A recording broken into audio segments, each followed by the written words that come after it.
오늘 날짜는 5월 14일이고 현재 점심시간입니다. 오늘은 2024년 애드센스 주요 업데이트에 따른 제 나름대로의 수익 개선 방안과 전략 방향에 대해서 공유해볼까 합니다. 지난 영상에서 말씀드렸다시피 3월 대비 4월 수익이 25% 정도 하락했습니다. 포스팅을 많이 못한 탓도 있겠지만 가장 눈에 띄게 보이는 것은 검색 엔진들의 코어 업데이트들에 따른 상위 포스팅들의 순위 재배치였습니다. 실제로 단톡방을 보면은 검색 엔진들의 로직 변경으로 인해서 수혜를 보신 분과 피해를 보신 분 이렇게 두 부류로 나뉘는 것을 보고 있습니다.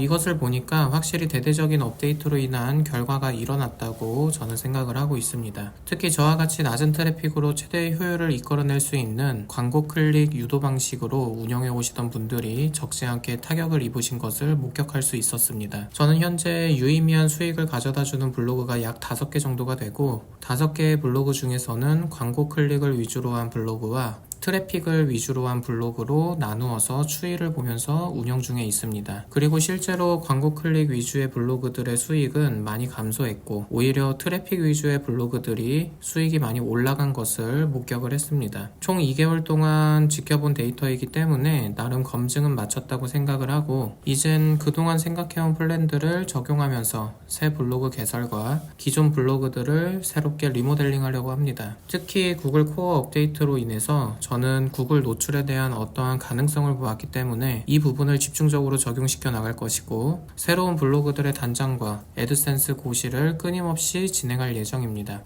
먼저 그 전략들에 대해서 설명을 시켜드릴 건데 먼저 첫 번째로 말씀드릴 것은 SEO를 신경 쓰는 사이트를 개설을 하는 것입니다. 뒤에서 도메인과 관련 지어 가지고 구글 노출의 새로운 가능성에 대해 말씀드리겠지만 SEO라는 것은 단순히 검색 엔진이 좋아하는 원고의 형식만을 말하지는 않습니다. 해외 SEO 관련 자료나 구글 SEO 정식 문서를 참고하다 보면은 검색 엔진이 사이트를 검수하는 데에는 링크트리와 사이트의 구조에 대해서도 검수를 하게 된다고 설명이 됩니다. 그렇기 때문에 원고 형식에서 나아가서 사이트의 전체적인 링크 구조에 대해서 신경을 쓸 것이고 이를 좀 더 체계가 잡힌 사이트로 구축해 나갈 생각입니다. 실제로 새롭게 단장한 블로그를 해외 포럼에서 권장하는 방식대로 세팅을 하고 경쟁률이 낮은 키워드로 세팅해서 글을 작성을 해보니까 구글 유입이 빠르게 우상향되는 것을 목격할 수 있었습니다. 또한 여기서 그치지 않고 기존의 블로그를 같은 방법으로 리모델링하고 4개월 동안 추이를 지켜본 결과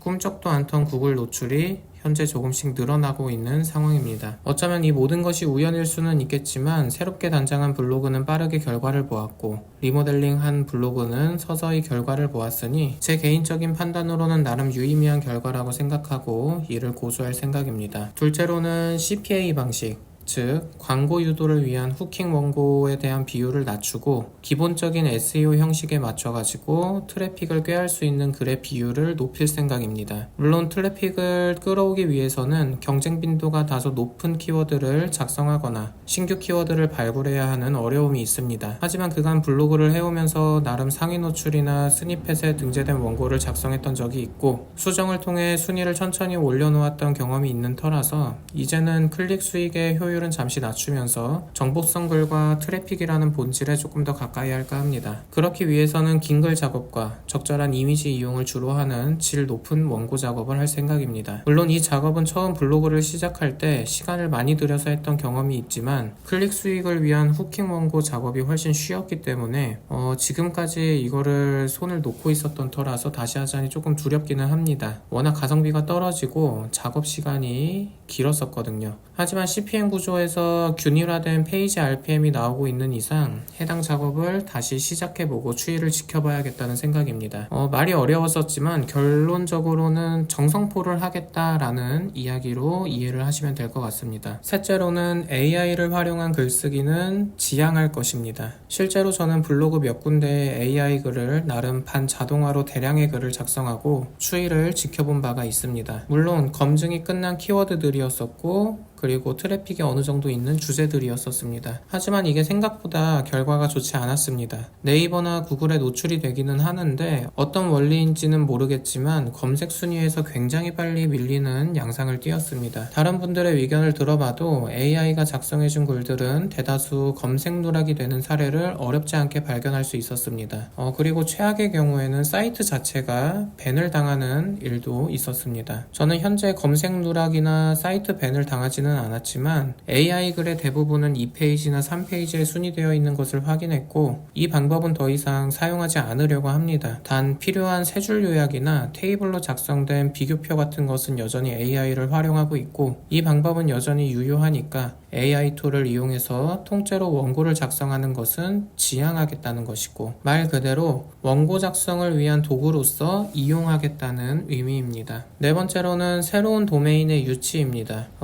이게 블로그 한 개 키우기도 바빠 죽겠는데 이 타이밍에 새로운 도메인을 유치시켜서 새 블로그를 키운다는 것이 납득이 안 가실 수도 있습니다. 하지만 블로그 운영 방식에는 정답이 없다고 생각하고 제가 이러한 설명을 드리는 몇 가지 생각을 말씀을 드리겠습니다. 첫째로 저는 여러 블로그에서의 안정화된 수익 구조를 위해서입니다. 저는 현재 5-6개 정도의 블로그에서 유의미한 수익이 나오고 있습니다. 개인적으로 생각하기에 30불 이상이라고 한다면은 현재 제가 사용하고 있는 통신비 정도는 낼 수 있기 때문에 이를 유의미한 수익이라고 기준하고 있습니다. 과거에 저는 한 블로그에서 수익이 끊기는 것을 경험하고 난 뒤로부터는 조금 적게 벌더라도 오랫동안 안정화된 수익에 집중하기로 전략을 변경했습니다. 그래서 가급적이면 수익은 적더라도 한 번 써두면은 오래 묵힐 수 있는 원고 위주로 작성을 하고 있고 이를 여러 블로그로 고르게 분포해 놓고 있습니다. 그리고 이와 같은 작업은 도메인이 많으면 많을수록 유리하기 때문에 새로운 도메인을 계속해서 유치하고자 합니다. 둘째로는 구글 노출에 대한 관련성 때문입니다. 앞에서 말씀드렸다시피 사이트 SEO를 신경 쓰고 나서부터는 신규 블로그도 구글 검색 노출이 빠르게 일어나는 것을 목격할 수 있었습니다. 하지만 기존에 개설한 블로그들 중에서는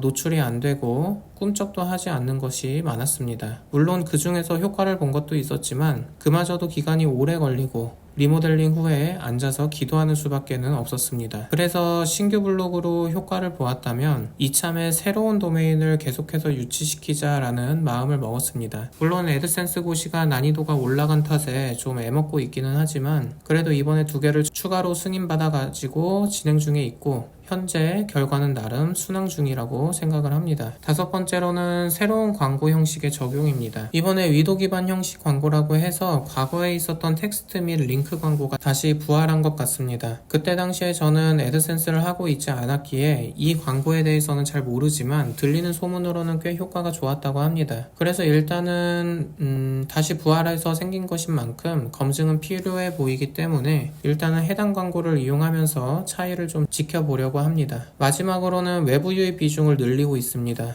아무래도 트래픽 위주로 수익이 돌아가는 것을 목격한 만큼 기본적인 외부 유입 채널들에 링크를 뿌리는 루틴을 추가하였습니다. 실제로 신생 블로그에 해당 방법을 이용하니 곧바로 단 1-2불이라도 반응이 오는 것을 보았고 단가가 높은 키워드가 아닌 것으로 알고 있음에도 불구하고 CPM, 즉 수익이 바로 방문자 수익이 바로 찍히는 것을 보니까 실제로 트래픽이 중요해진 것을 느낍니다. 아무쪼록 오늘 이야기가 좀 길어졌는데 어디까지나 해당 방향들은 지극히 개인적인 것들이니 참고할 만한 것만 참고하시고 다른 사람들은 블로그 운영을 이렇게도 하는구나 정도로 봐주시면 될 것 같습니다. 궁금하신 점 있으시면 댓글로 달아주시고 모두 1일1포 화이팅 하시길 바라겠습니다. 다음에 또 뵙도록 하겠습니다. 감사합니다.